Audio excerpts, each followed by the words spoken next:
Salut Julien, qu'est-ce que tu fais? Ah bah écoute, j'ai trouvé un vieil album. Regarde, ça c'est Michel au volant de son vieux tracteur. Pas de radio, encore moins de GPS. Faut dire que les choses ont bien évolué quand même. Et si ce n'était que les tracteurs, bien des choses ont changé, tu sais. Et oui, la gestion de l'azote, la quantité des produits phyto, la gestion de la qualité de l'eau ou encore le recyclage dans les fermes font partie des techniques qui ont évolué en agriculture pour plus de respect de l'environnement, mais surtout en gardant des exploitations viables économiquement. Trop bien ça. Tu m'emmènes pour voir ça de plus près? Allez viens, monte dans le tracteur.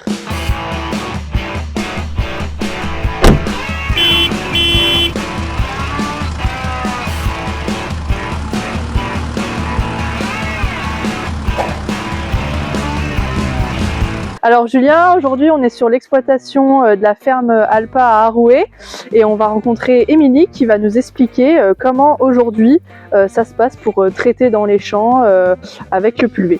Alors bonjour Émilie, merci de nous recevoir ici à la ferme Alpa à Arouet. Alors comment ça se passe aujourd'hui pour aller traiter dans les champs, les doses à respecter, la réglementation, tout ça c'est un peu compliqué. Dites-nous tout, expliquez-nous.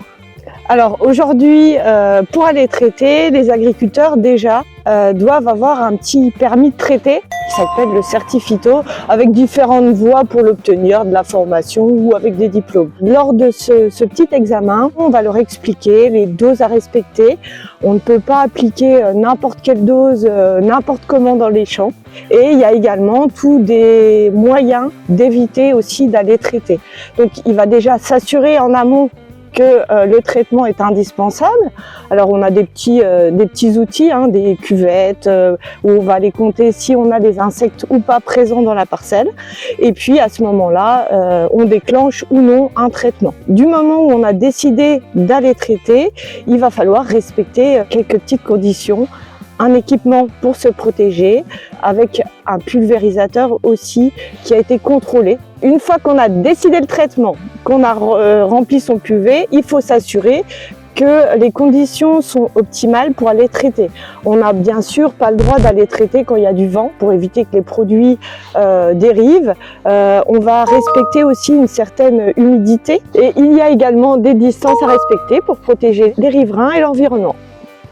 Mais à l'origine, 30 ans en arrière, ça ne se passait pas tout à fait comme ça.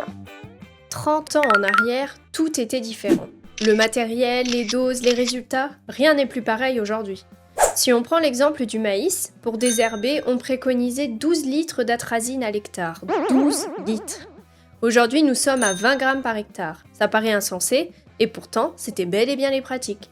Mais alors pourquoi ce changement radical ? Tout dépend de la localisation, mais par exemple, en Meurthe-et-Moselle, le grand changement a commencé à s'opérer en 1992, quand la réglementation est arrivée.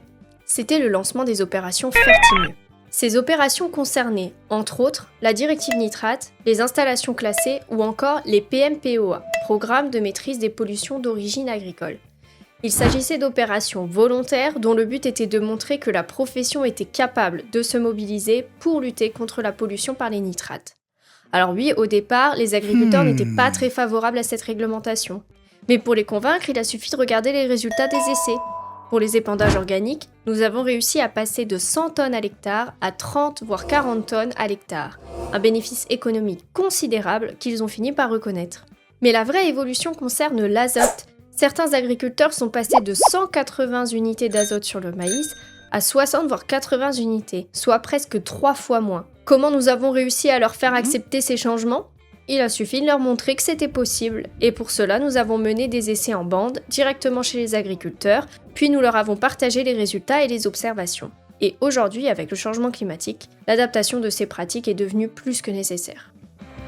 De bien meilleures pratiques pour un environnement protégé et des rendements malgré tout assurés.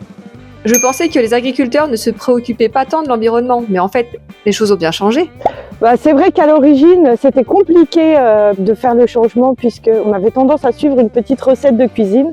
Aujourd'hui, on a beaucoup de leviers qui nous permettent d'adapter nos pratiques pour préserver la santé des agriculteurs, des riverains, de la population et aussi l'environnement parce que l'agriculteur travaille énormément avec l'environnement.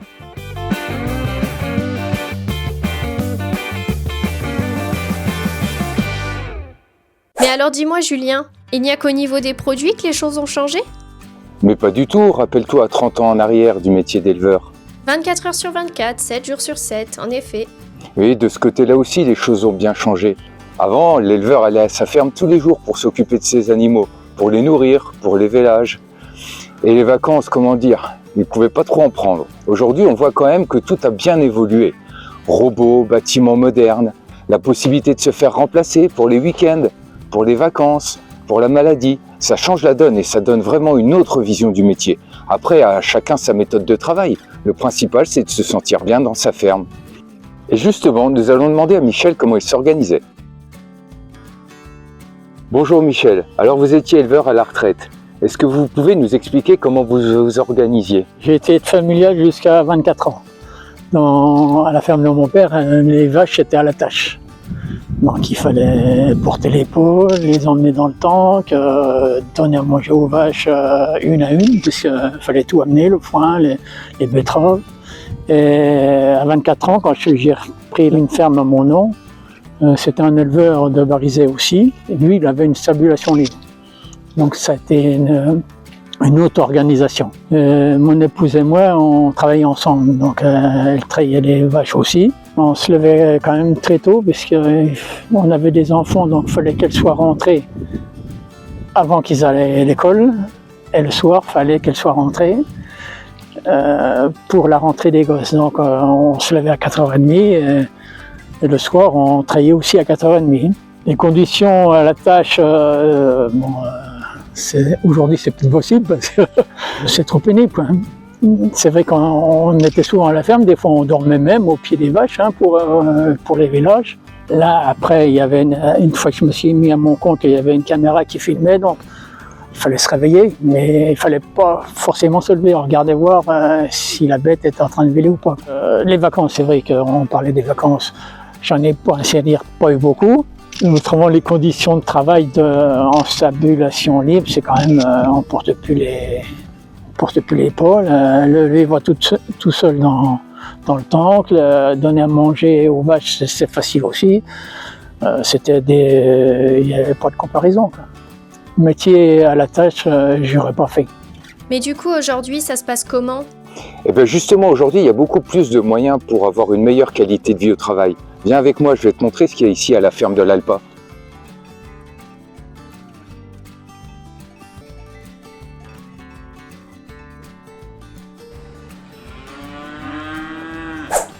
Bonjour Joris, est-ce que tu peux m'expliquer les aménagements qui ont été faits ici pour améliorer le travail de l'éleveur?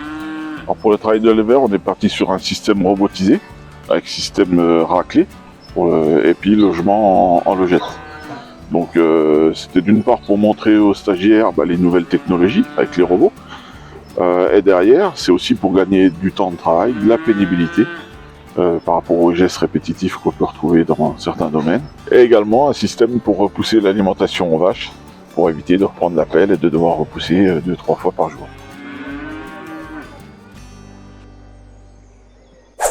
Donc si on résume, pour l'environnement, on réduit les produits pour traiter, pour le bien-être, on adapte les pratiques, et les déchets dans tout ça? Eh bien, même pour les déchets, on a trouvé la solution.